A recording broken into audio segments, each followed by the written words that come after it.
My name is Danielle Suggs, and I'm 24 years old. A few months ago, I had the police escort my own father out of the house I inherited. Then, when he broke into another property I owned, like the rules didn't apply to him, I watched him get arrested.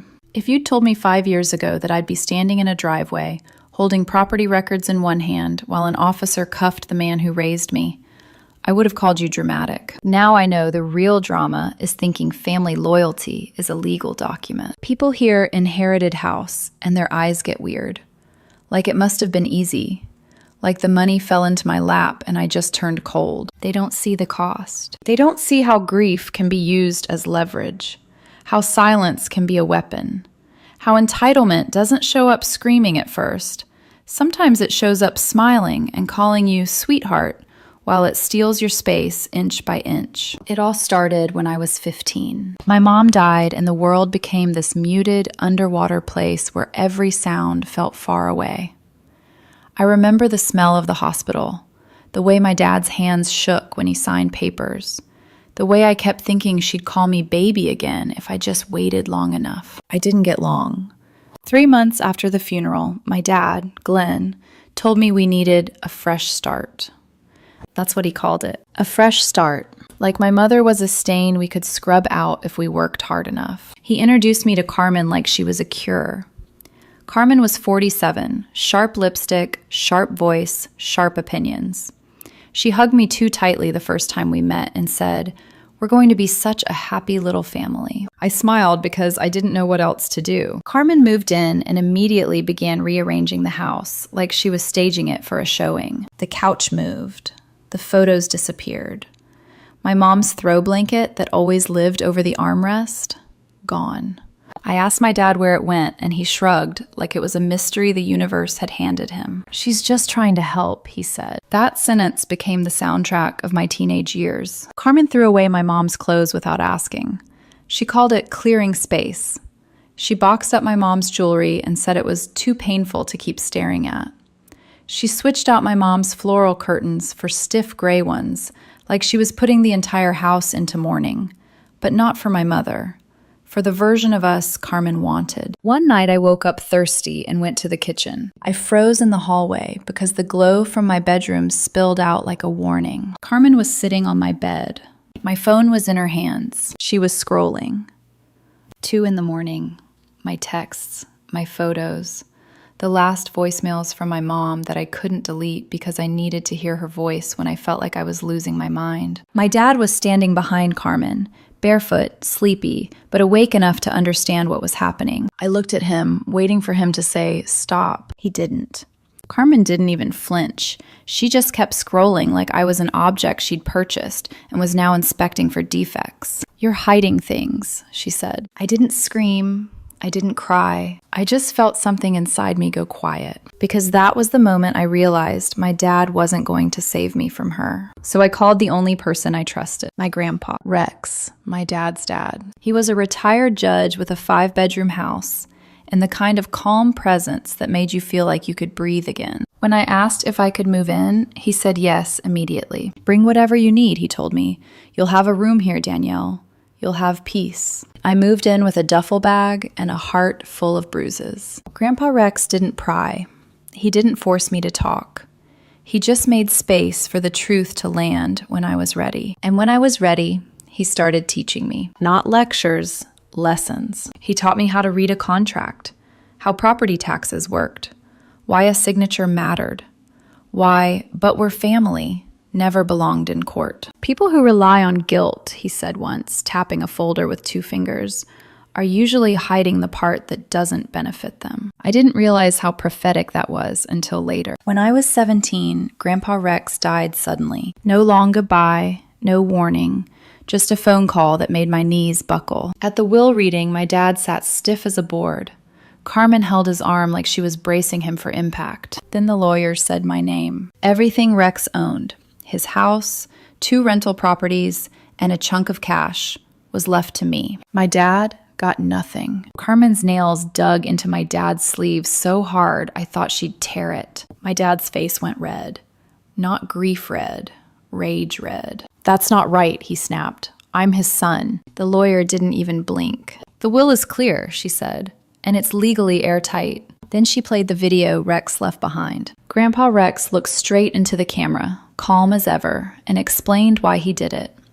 He talked about responsibility, about trust, about how he'd watched my dad make choices that always ended with someone else paying the price. My dad's jaw clenched so hard I could see the muscle jump. When the video ended, he stood up and started yelling about betrayal, about blood, about how Rex had stolen his inheritance. Carmen didn't yell. She just watched me with those calculating eyes, like she was already planning how to get it anyway. Here's the part that still makes my stomach twist. Instead of backing off, my dad and Carmen moved into the inherited house. Not Grandpa's house, my house. They told everyone their place was too small, that it made sense, that they'd take care of it while I finished school. I was 17.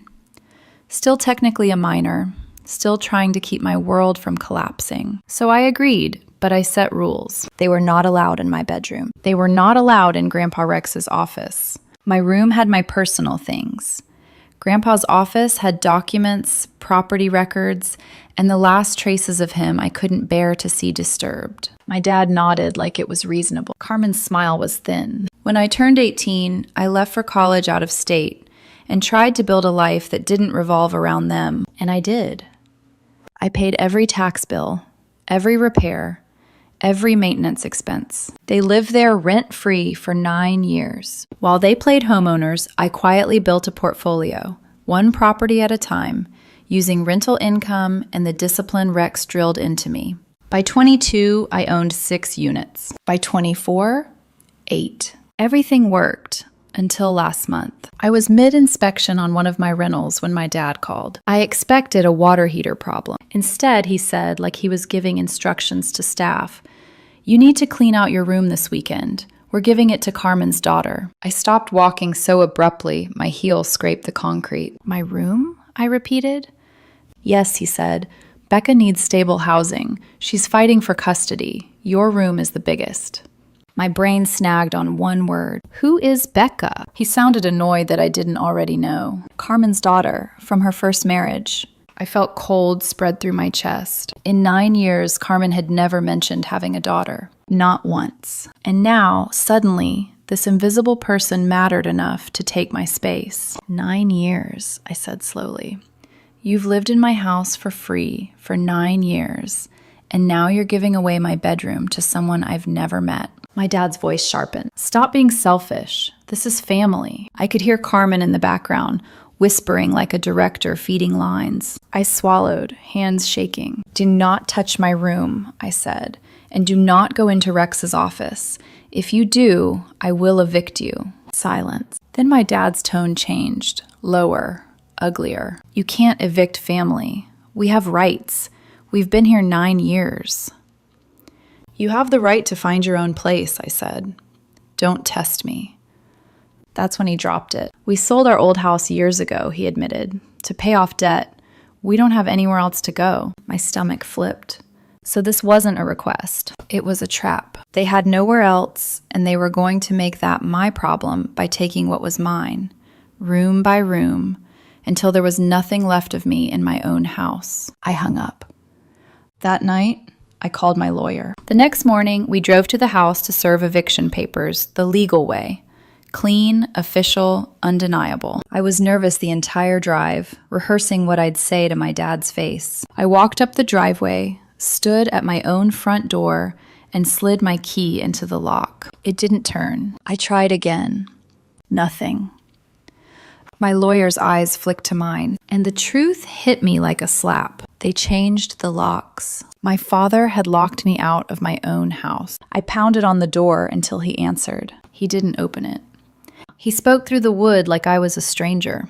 "I'm not letting you in," he said, smug and steady, "until you agree to give Becca the room." The last of my doubt evaporated. This wasn't about custody. This wasn't about compassion. This was about control. I turned to my lawyer, my voice flat as ice. "Call the police," I said. And as the distant sirens started to build, I realized my dad had no idea what he'd just done. He didn't just change the locks. He changed the relationship. The sirens got louder as my dad stayed silent behind the door. I remember staring at the wood grain, thinking about how many times I'd open that door without hesitation.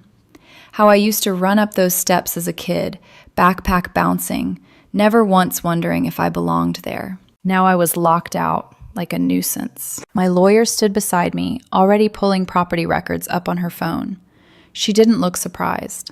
That almost hurt more than anything, like she'd seen this exact betrayal play out 100 times before. When the police pulled into the driveway, my dad finally opened the door. He looked smaller, not weak, just older.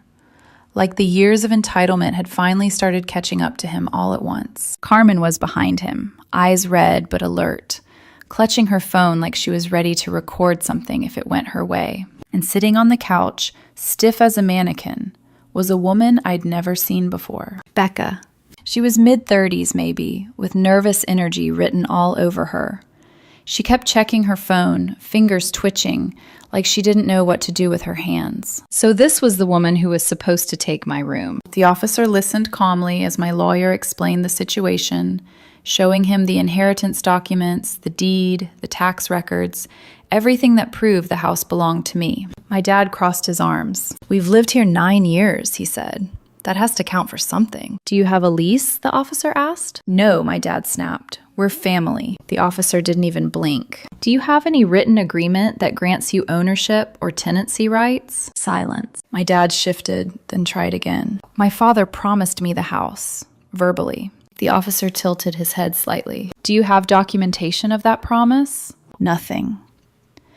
Carmen jumped in, voice sharp and dramatic. "This is ridiculous. She's our daughter. You don't involve police in family matters." The officer turned to her slowly. "Ma'am, this is a property dispute involving illegal lock changes. It's already a police matter." I could see panic flicker in my dad's eyes for the first time. The officer turned back to him. "Who changed the locks?" My dad hesitated just long enough to tell on himself. "I don't remember the company," he said. The lie was obvious. The officer sighed. "Sir, changing locks on a property you don't own and denying access to the legal owner is criminal mischief." Carmen's mouth opened, then closed. I watched my father realize, too late, that his favorite weapon, guilt, didn't work on badges. The officer gave him a choice: unlock the door and allow me access immediately, or be arrested. My dad unlocked the door. As I stepped inside, the house felt wrong, not damaged, not destroyed, occupied. Like someone else's life had been layered over mine. The couch cushions were different, new throw pillows, a faint floral air freshener that made my stomach twist. It was the same scent Carmen used to spray after throwing away my mom's things. The officer explained the eviction process calmly, firmly. My dad tried every angle: nowhere to go, 9 years of living there, family obligations. The officer just kept asking the same questions. "Do you pay rent?" "No." "Do you contribute financially to the property?" "No." "Did you change the locks without permission?" "Yes." That was it. My dad and Carmen were ordered to start packing. Carmen snapped. She pointed at me, voice rising, shaking with rage. "You're really doing this?" she shouted. "You heartless little girl, hoarding rooms and money while your father has nowhere to go?" I didn't respond. I didn't need to. She stepped closer, eyes wild. "Your mother would be ashamed of you," she hissed. "She didn't raise a selfish landlord." That one landed. Not like she wanted, but it landed. Before I could speak, the officer raised his hand. "Ma'am," he said firmly, "that's enough. One more outburst and you'll be removed for obstruction." Carmen froze, lips pressed tight. The look she gave me could have stripped paint. While they packed, I watched Becca from the doorway. Something about her didn't sit right. She wasn't crying. She wasn't angry. She wasn't even pleading. She just looked uncomfortable, like she'd wandered into the wrong movie and didn't know her lines. I walked over. "So," I said casually, "how's the custody case going?" Becca glanced at Carmen, then back at me. "It's complicated." Red flag. "How many kids?" I asked. Another glance at Carmen. "Just one," she said. "How old?" A pause too long to ignore. "She's 8. A real mother fighting for custody doesn't hesitate like that. They don't need prompts. They talk about their kids like oxygen. Dates, judges, hearings, school schedules burned into memory. Becca looked like she was assembling answers on the fly. Carmen noticed my questions and snapped again. "Oh, give it a rest," she barked, stepping between us. "You don't get to interrogate her like she's on trial." I held Carmen's gaze. "You're right," I said quietly. "I don't. But I do get to decide who lives in my house." That shut her up. For now. That night, after they left, I walked through the house alone. 9 years of other people living in my space. And suddenly, it was silent. I should have felt victorious. Instead, it felt hollow. I went into my bedroom and my breath caught. My clothes were stuffed into black garbage bags. My desk had been pushed aside. The bed frame was gone. They'd already started converting the room. They hadn't just planned to ask. They planned to take. That realization burned away the last traces of doubt. This wasn't impulsive. It was calculated. The next few days were a blur. The locksmith who changed the locks was tracked down within hours.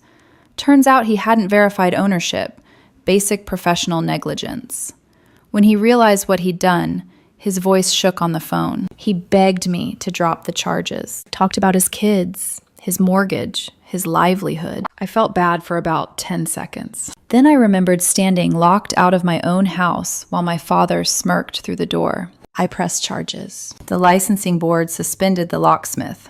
The local news picked up the story. My dad was charged with criminal mischief and trespassing. At his court appearance, he stood up and gave a speech about ungrateful children and family loyalty. I sat there, hands folded, listening to him blame me for crimes he committed. The judge wasn't impressed. And just when I thought the worst was over, my Uncle Derek called, panicked. He needed to sell his house immediately. Would I be interested? What Derek didn't know was that the house he was desperate to unload was one Grandpa Rex had once told me should never leave the family. I bought it for 40% under market value. All cash. Fast close. A week, "I thought your dad was buying the place," she said. Everything clicked. That house had been my dad's plan B, and 3 days after closing, my phone pinged with a security alert. I opened the live feed, and there he was, my father crawling through a broken window like he belonged there. Planning. I called the police again. This time, there was no choice, no warnings.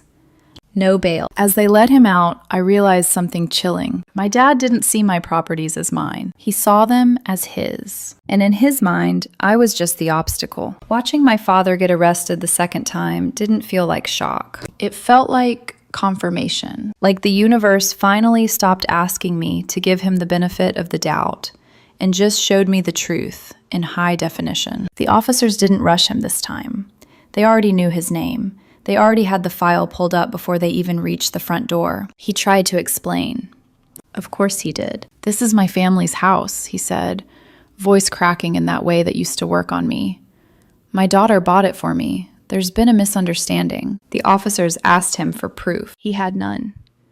No lease, no written permission, no documentation, not even a text message. When they told him the property was legally mine, I watched something in his face shut down completely, like a switch flipping off. He didn't argue anymore. He just stared.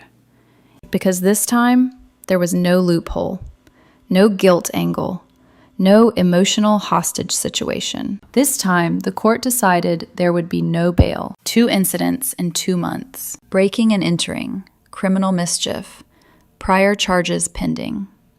The judge didn't raise his voice. He didn't lecture. He just said no.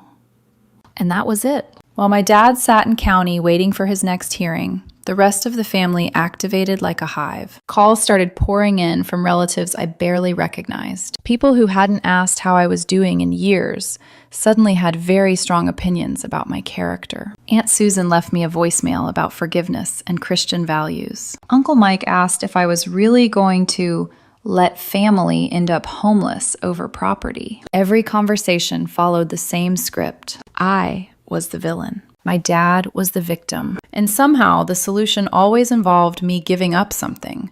Money, housing, peace. while they gave up nothing at all. Not one of them offered to house him. Not one offered money. They just wanted access to my resources without calling it what it was. I stopped answering. That was when I leaned harder on the one person who never tried to rewrite reality. My boyfriend, Ethan. Ethan wasn't flashy. He didn't give speeches or try to fix me. He just showed up. Late night takeout when I forgot to eat. Sitting on the floor of my empty house while I tried to process what silence actually sounded like. "You're not wrong," he told me one night, like he was stating a fact, not offering comfort. "You're just finally done." I needed that. Because while the chaos was loud, the doubts were quieter and more dangerous. Then, right when things started to stabilize, Ethan's past knocked. His ex-girlfriend Lana suddenly resurfaced. At first, it seemed harmless. A text, then another. She framed it as concern. "I heard you've been going through a lot," she said to him. "Just wanted to check in." Ethan showed me the messages immediately. No secrets, no defensiveness, but something felt off. Lana started asking questions that weren't hers to ask. How many properties I owned, whether my dad was still in jail, if I was really done with my family or just cooling off. At first, I thought maybe I was projecting. Trauma does that, turns shadows into threats. But then things started lining up. Information I hadn't shared publicly showed up in family conversations. Details about my business schedule, which properties were vacant, who was helping me legally. It felt like someone was peeking over my shoulder. I didn't confront Lana right away. I watched. And while I watched, I started digging. Because if Grandpa Rex taught me anything, it was this. When something feels rushed, someone is desperate. That's when I circled back to Uncle Derek. His sudden panic sale, his rushed departure, the way he wouldn't explain why he needed the money immediately. I started making quiet calls. Old business contacts, mutual acquaintances, people who had seen Derek around town before he vanished. It didn't take long. Derek had borrowed big, 6 figures, from the kind of people who don't send polite reminder emails. A real estate flip that crashed hard. Money gone. Partners angry. Legal threats. Pressure. Heat. Instead of facing it, Derek panicked. He sold everything he could quietly. Furniture, investments, anything not nailed down. The house was his last escape hatch, and I'd bought it. I wasn't his victim. I was his exit strategy. Realizing that didn't make me feel guilty. It made me feel used. But I also wasn't naive enough to pretend I'd lost in that deal. I'd bought a solid property, far under market value. Derek's mess wasn't my responsibility. And then, while my dad was still locked up, something else finally cracked. Carmen reached out. Not screaming. Not accusing, begging. She caught me outside the courthouse one afternoon, looking like she hadn't slept in weeks. "Danielle," she said, grabbing my arm, "please, there's things you don't know." We sat in my car. She unraveled fast. The custody story? It was a lie. Not completely fabricated, but twisted so badly it barely resembled the truth. Becca wasn't fighting to regain custody. She was fighting to keep visitation. The court wasn't reunifying her with her daughter. It was considering terminating her parental rights entirely due to neglect and substance abuse. Carmen had exaggerated, no, weaponized the story to make me feel morally cornered. She thought if I believed some desperate mother was on the verge of losing her child, I'd cave. I stared at the steering wheel, hands numb. They didn't just lie. They used the idea of a child being taken from her mother to manipulate me. That kind of manipulation doesn't come from panic. It comes from practice. "Why not just tell me the truth?" I asked quietly. Carmen didn't answer. She didn't need to. She asked if they could move into one of my rental units when my dad got out. Promised rent. Promised peace.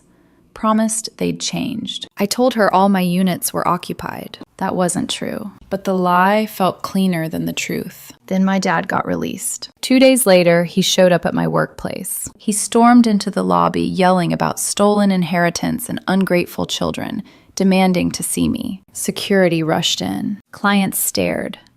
My assistant looked terrified. When the police arrived, they arrested him for violating the restraining order I'd quietly filed the day before. Watching my father get handcuffed in my office lobby didn't hurt the way I thought it would. It embarrassed me. Not because of what people thought of me, but because he'd chosen spectacle over accountability one last time. That was the moment I hardened everything. I moved my properties into an LLC, changed my number, gave tenants his photo with instructions not to engage. I stopped responding to family messages altogether. And then, in the quiet that followed, I went back into Grandpa Rex's office, the room I'd protected for years. I finally opened the locked drawer I'd avoided. Inside was a letter, written to Rex's lawyer, explaining everything. The debts my dad never repaid. The money Derek stole when he worked for him years ago. The disappointment. The lack of trust. The reason he chose me. Reading it didn't make me angry. It made me peaceful. Because it confirmed what I'd already lived. I wasn't cruel. I was prepared. And the people who hated that the most were the ones who benefited from me not being. After that, everything fell quiet. Not peaceful at first, just empty. The kind of silence that comes after something finally stops fighting back. My dad ended up in a studio apartment across town. 55 years old, working retail, criminal record, credit wrecked. Still telling anyone who'd listen that his daughter stole his life. Carmen divorced him while he was still dealing with court dates. She sent me a long message, apologizing, explaining, rewriting history in softer words. I blocked her halfway through. Becca disappeared the moment the free housing fantasy collapsed. No more custody story, no more emergency. Just gone. Uncle Derek tried reaching out a month later. A vague message. Hope you're well. Would love to talk. I blocked him too. Ethan cut off Lana when it became clear she'd been fishing for information and feeding pieces of my life back to people who didn't deserve access. No drama, no back and forth, just a boundary, clean and final. That mattered to me more than any apology ever could. A few weeks later, I closed on my 9th property, a duplex in a neighborhood just starting to turn.